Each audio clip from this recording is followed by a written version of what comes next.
Hi, dear friends. Today we are going to start a new series in the name of Leadership in 2 minutes.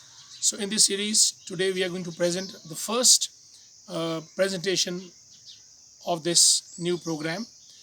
And when we talk about leadership, we have three words with us. The first is inspire, the second is influence, third is impact. We need to focus on these three words in case we want to go for a dynamic leadership, vibrant leadership. The first word is inspire.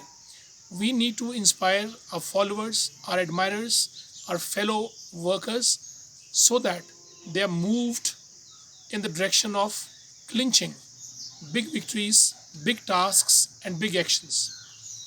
A leader should be a source of inspiration for his workers, for his followers, for his managers, so that they could achieve the targets set by the company or set by the organization for them.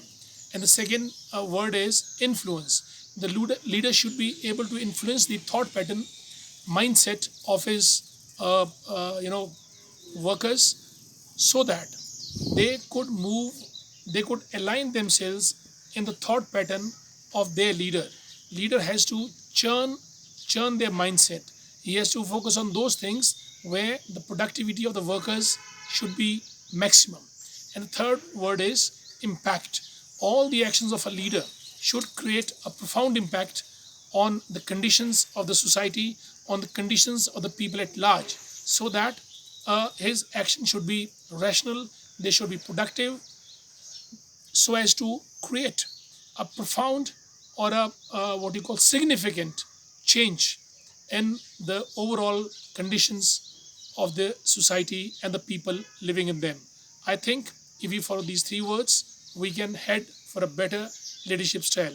Thank you so much. More on the next presentation. Till then, goodbye. Good luck. Thank you.